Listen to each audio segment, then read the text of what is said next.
As a little child, I tasted the bitter fruits of racism, and I didn't like it. I didn't like seeing those signs. I didn't like when I went to the theater. All of us little black children had to go upstairs to the balcony, and all the little white children went downstairs to the first floor. I would come home and ask my mother, my father, my grandparents, my great-grandparents, why?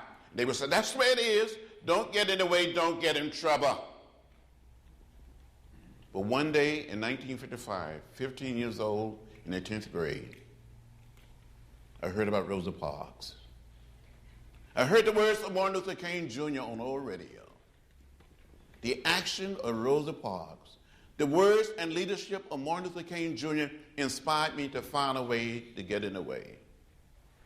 And I got in trouble, good trouble, necessary trouble. As a student in college, we studied the way of peace, the way of love, the way of nonviolence. We studied what Gandhi attempted to do in South Africa, what he accomplished in India. We studied Thoreau and civil disobedience. We studied the great religions of the world. And Andrew Aydin will tell you in book 1, March book 1, we start sitting in, black and white college students, black and white high school students. We sitting there in an orderly, peaceful, nonviolent fashion, waiting to be served. And someone would come up and spit on us. They'll put a lighted cigarette out in our hair or down our backs, pour hot water, hot coffee or hot chocolate on us, pull us off the lunch counter stools. We were orderly, peaceful. Many of us accepted nonviolence as a way of life, as a way of living. But we were charged with disorderly conduct, disturbing the peace. We got arrested. I went to jail the first time on February 27, 1960. Between 1960 and 1966, I was arrested and jailed 40 times for sitting in, for going on a freedom ride, marching for the right to vote,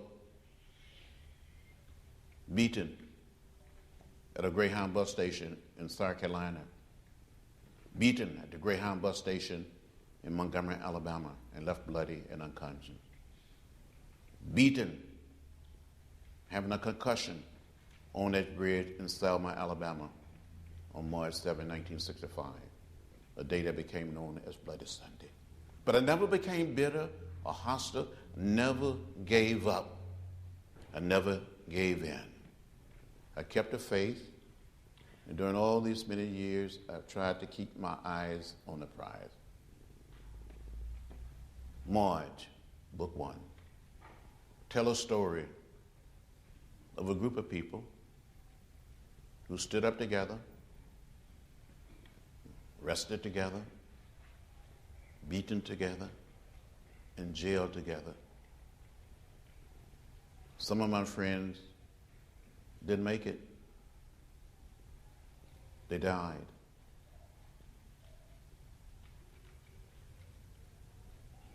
Today, this year, we celebrated, just a few weeks ago, the 50th anniversary of the March on Washington. Back in 1963, August 28, 1963, I was the youngest speaker to March on Washington. And out of the 10 people that spoke that day, I'm the only one still around. So as we write book 2 and book 3,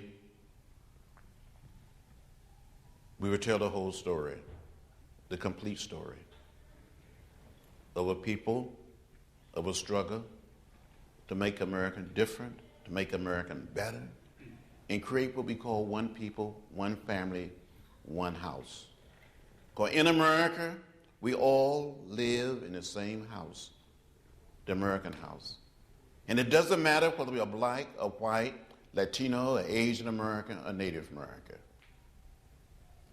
On this little planet, this little spaceship, that we call earth, we must learn to live together, as Dr. King would say, or we will perish as fools. Can I give up? Can I give in? Can I become bitter or hostile? We have to march on with hope, with faith, and with love.